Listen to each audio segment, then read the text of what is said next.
현무는 우리 군이 보유하고 있는 미사일 중 지대지 미사일에 붙는 이름입니다. 북방을 지키는 수호신이라는 뜻입니다. 우리의 국방과학 연구자들의 헌신과 열정으로 개발된 현무 계열 미사일은 현무 EA 사거리 300km, 현무 EB 500km, 현무 EC 800km 탄도미사일과 현무 3000km 순항미사일 등이 있습니다. 현무 3 순항미사일은 사거리를 1500km로 늘릴 수도 있어 유사시 중국이나 일본의 목표물도 정밀 타격할 수 있습니다. 유사시 적의 주요 목표물에 대해선 현무 3보다는 현무 2 탄도미사일이 주로 활용될 수 있습니다. 현무 2가 현무 3보다 훨씬 빠르고 탄도 위력이 크기 때문입니다.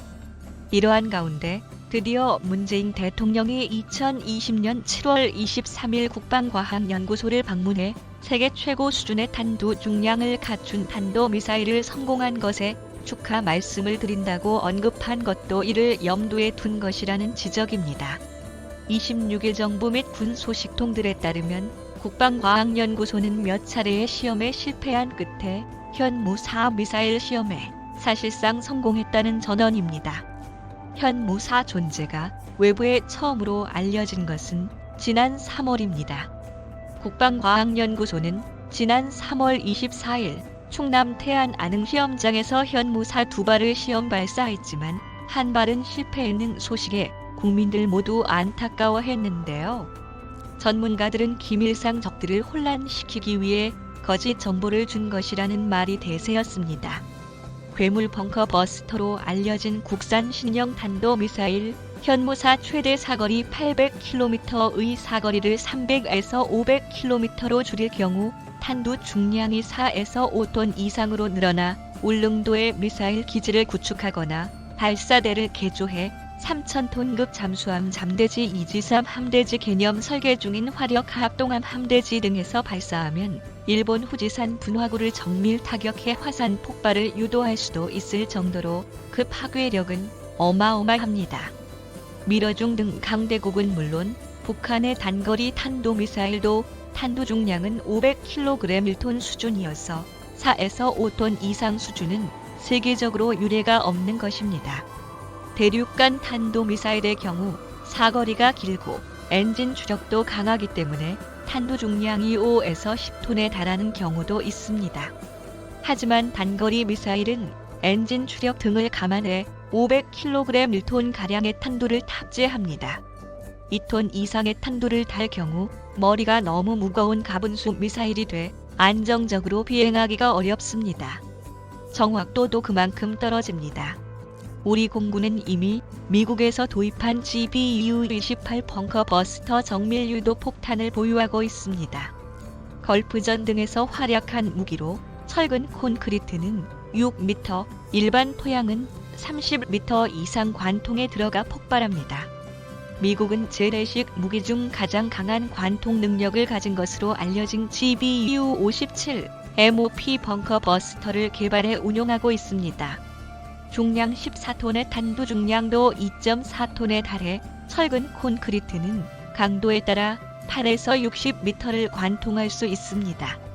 유사시 미군은 B 스텔스 폭격기에 GBU-57 2발을 탑재해 적의 주요 지하시설을 폭격할 수 있습니다.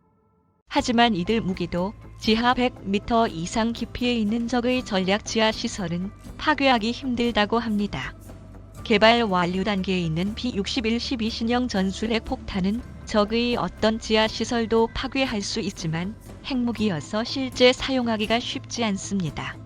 이에 따라 재래식 무기로 적의 거의 모든 지하시설을 파괴할 수 있는 국산 괴물 미사일을 개발하게 됐다는 것입니다. 국방과학연구소는 괴물 미사일 현무4가 정상적으로 비행해 목표물에 정확히 떨어지도록 하는데 시행착오를 여러 차례 겪은 뒤 해결책을 찾은 것으로 알려졌습니다. 현무4는 원래 최대 사거리 800km일 경우 2톤 탄두를 탑재할 수 있게 설계됐지만 사거리를 줄일 경우 탄두 중량을 늘릴 수 있습니다. 사거리를 300에서 500km로 줄일 경우 탄두 중량이 4에서 5톤 이상으로 증가합니다. 유사시 한반도 남부지방에서 일본 간사이 이남 시코쿠 규슈를 때릴 경우 500km짜리 미사일로도 충분히 타격이 가능합니다. 현재 현무사는 실제 형태는 알려지지 않았습니다. 전략무기 보안상 앞으로도 실체는 공개되지 않을 것으로 예상됩니다. 그렇다면 우리 밀덕들의 궁금증을 해결할 방법은 없을까요? 있습니다. 우리 군의 탄도미사일은 러시아의 기술로 그 개발을 시작했습니다. 현무2의 경우도 러시아의 이스칸다르 미사일 형상과 유사한 구조입니다.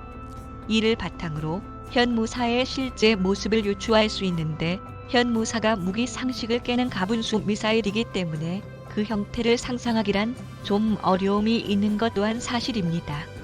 현무사의 탄두 중량이 무거운 것은 일반 고폭 탄두가 아니라 지하 관통력을 높이기 위해 텅스텐 합금 등 중금속으로 채웠기 때문입니다. 무거운 탄두가 일반 폭탄보다 훨씬 높은 100km 이상의 고도에서 마하 5에서 6 이상의 고속으로 떨어져 충돌하기 때문에 미국제 벙커 버스터 폭탄보다 지하 깊숙이 들어가 파괴할 수 있는 것입니다. 지구의 운석이 충돌할 때 엄청난 파괴력이 생기는 것과 마찬가지 원리입니다. 일부 전문가들은 현무사가 북한이 미사일 시험할 때 쓰는 방식인 고각발사로 발사해 마하 12 이상의 고속으로 충돌, 전술 핵무기에 버금가는 위력을 갖고 있다고 보고 있습니다. 한 소식통은 이에 대해 고각 발사 방식은 아니며 웬만한 전술 핵무기와 비슷한 위력을 갖고 있다는 것은 다소 과장된 면이 있다고 말했습니다. 현재 한국군이 운용 중인 현무2 탄도미사일의 탄두 중량도 500kg/톤이었습니다. 현무사가 이를 뛰어넘는 탄두를 달 수 있게 된 데엔 지난 2017년과 2020년 미사일 지침 개정이 결정적인 역할을 했습니다. 당시 문재인 대통령과 미 트럼프 대통령은 한미 정상회담을 통해 800km 미사일의 최대 ET 탄두를 달 수 있고 사거리를 줄일 경우 탄두 중량을 늘릴 수 있게 해 사실상 탄두 중량 제한을 철폐하는 데 합의했습니다. 또한 우주 개발에 필요한 고체 연료도 제한을 풀었습니다. 미국의 탄두 중량과 고체 연료 제한 철폐는 우리 군 관계자들도 반신반의했던 사안이었습니다. 정부의 한 소식통은 종전 미국의 행태로 봤을 때 탄두 중량 제한 철폐는 기대하기 어려웠던 사안이었다며 하지만 우리 대통령의 끈질긴 노력과 통 크게 결정하는 트럼프 대통령의 특성을 우리가 잘 활용해 끌어낸 측면이 있다고 말했습니다. 현무사는 최종 검증 단계 등을 거쳐 이르면 내년쯤부터 실전 배치될 전망입니다. 현무사 개발로 한국군은 유사시 전술지대지 미사일과 현무2 현무사 등 세 종류의 탄도미사일로 적의 핵이나 미사일 기지, 지휘소, 장사정포 진지 등을 정밀 타격할 수 있게 됐습니다. 2톤 탄두를 탄 사거리 800km짜리 미사일로는 일본 중국 국경 인근 지역에 있는 지하 미사일 기지와 지하 군수공장 등을 파괴할 수 있습니다. KTSSM은 사거리가 150에서 200km로 짧은 편이지만 정확도가 1에서 2m에 불과할 정도로 높습니다. 군 소식통은 현무사 개발로 한국군은 한반도 주변국의 도발 의지를 억제하는 대량 응징 보복에 가장 유력한 수단을 갖게 됐다고 말했습니다. 이상으로 현무사에서 대해 알아보았습니다. 더 빠른 뉴스 정확한 팩트 국뽕공장이 전해드렸습니다. 감사합니다.